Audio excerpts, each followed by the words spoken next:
What if the person you call yourself was never real, just a costume you forgot you could take off? Every failure you keep repeating isn't fate, it's a rehearsed line your mind mistook for truth. Your subconscious doesn't know the difference between a memory and an order, and for years it has been obeying an order you never meant to give. What if the you who keeps hesitating, keeps settling, keeps failing, isn't the real you at all, just the loudest, most practiced voice in a room full of braver possibilities you never gave a chance to speak? Letting go isn't betrayal. It's the most honest thing you'll ever do because it admits the old you was only a rough draft. And yes, it will resist. It will whisper that change is for someone else. Don't believe it. The old version of you did its job. It survived. But survival was never the destination. What if today is the day you finally stop being someone you were never meant to remain? What if the person you've been proudly calling yourself for the last 10, 20, 30 years was never the truth? What if it was only a costume you put on so early in life that you forgot it was ever removable? Every failure you've ever repeated, every fear you've ever obeyed, every sentence that starts with, "I've always been like this," and none of it is written in stone. It is written in habit, and habit, unlike stone, can be rewritten by anyone bold enough to pick up the pen again. Here is the shocking truth nobody prepares you for. Your mind cannot tell the difference between a memory and an identity. Every time you said, "I'm not the disciplined type," your subconscious mind did not file that away as an opinion. It filed it away as an order. And it has been obeying that order faithfully every single day since, whether it was serving you or destroying you. You were not born with your limitations. You rehearsed them quietly, privately, thousands of times, until they hardened into something you now call just who I am. But a belief repeated is not the same as a truth proven. So ask yourself, what if the version of you that keeps failing, keeps hesitating, keeps settling, is not the real you at all, but simply the loudest and most practiced voice in a room full of quieter, braver possibilities? Letting go of who you were is not betrayal.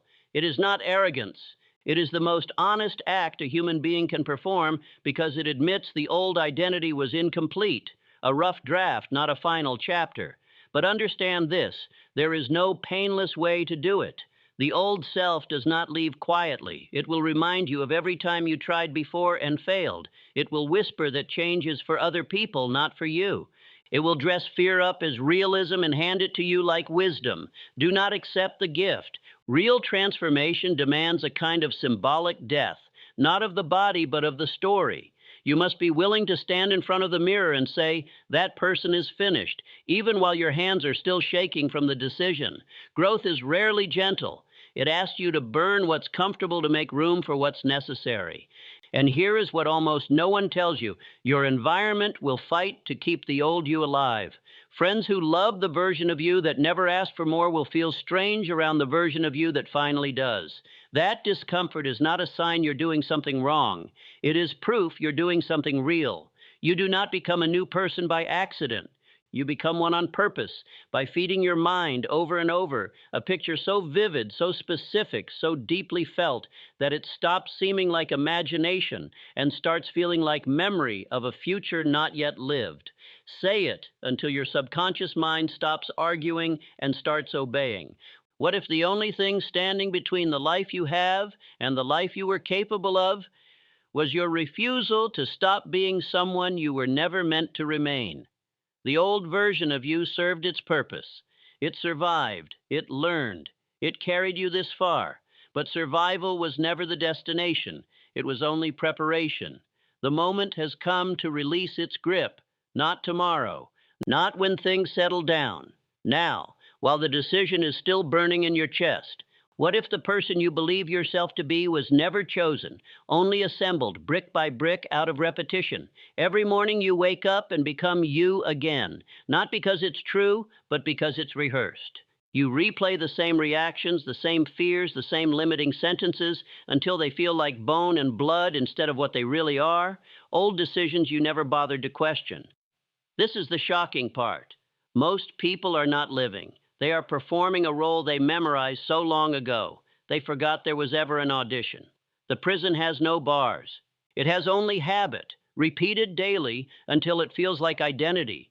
And because it feels so familiar, it feels safe, even when it's slowly destroying your potential.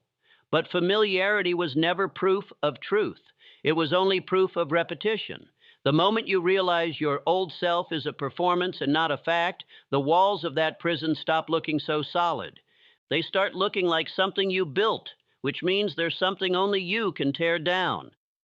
What if every insult you've whispered to yourself over the years wasn't just a passing thought, but an instruction your mind has been faithfully obeying ever since?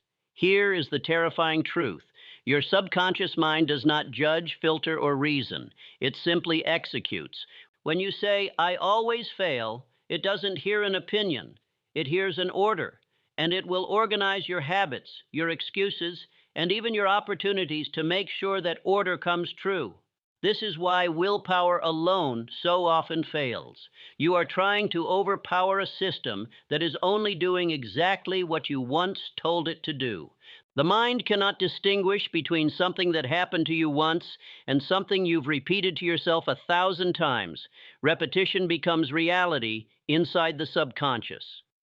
This means the limiting stories you tell yourself are not observations. They are commands, executed with terrifying loyalty. But this same law works in your favor, too. Feed your subconscious a new instruction, vivid, repeated, emotionally charged, and it will begin working just as faithfully to make that new identity real, whether or not the outside world has caught up yet. What if you can never truly become someone new while your hand is still holding tightly to who you used to be? Real transformation is rarely gentle. It is not an upgrade. It is often a funeral. Somewhere along the way, the old identity must be declared finished, not gradually faded out, but consciously, deliberately ended. This is the part people avoid because it feels dramatic, even uncomfortable. But growth was never designed to be comfortable. You cannot slowly ease into a new self while quietly keeping one foot in the old one. The two cannot coexist indefinitely. There must be a moment, a decision, a line drawn, a version of you that you look in the mirror and say, "That person is done," even while your hands are shaking from the weight of the choice. This symbolic death is not destruction, it is liberation. It clears the space that a new identity needs in order to grow.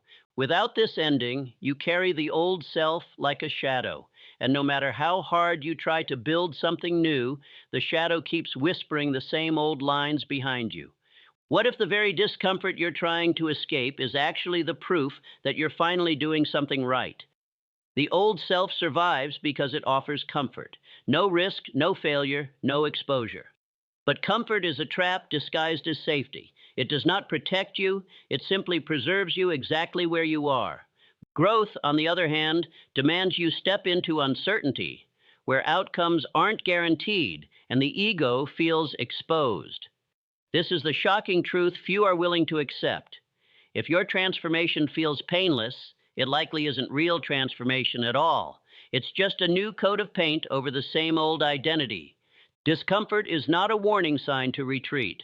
It is a signal that you have finally left the territory the old self used to control.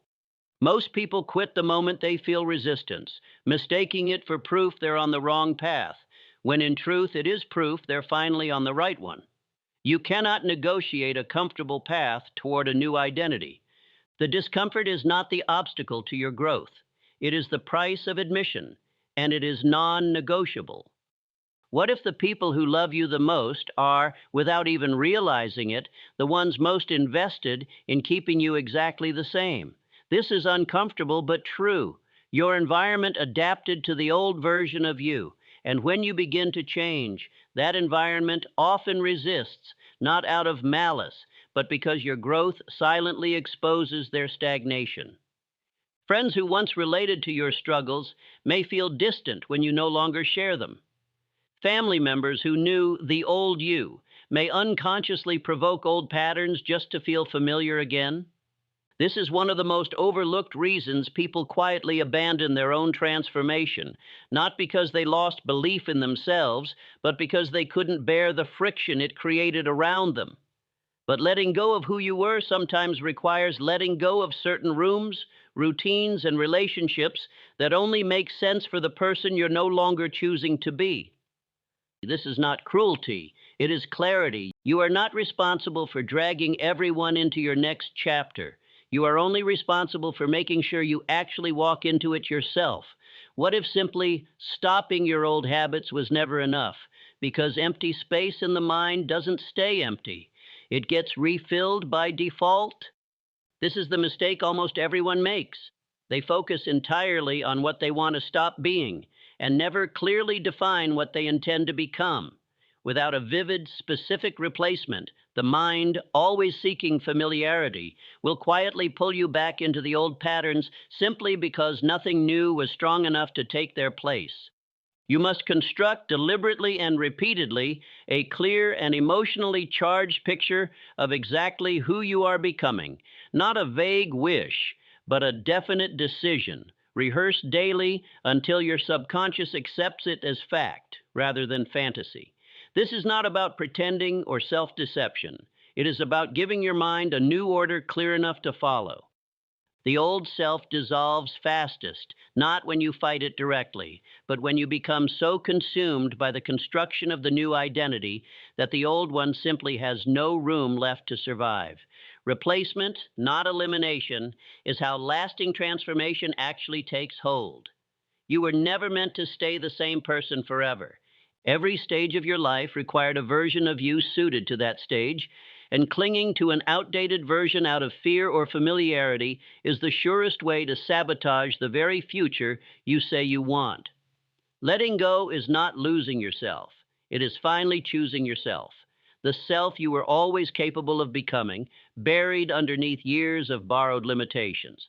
The moment you accept that the old you has done its job and can now be released, a new door opens, one that was always there, simply hidden behind the noise of habit and fear. Wishing you the courage to release who you were and the strength to become who you're meant to be.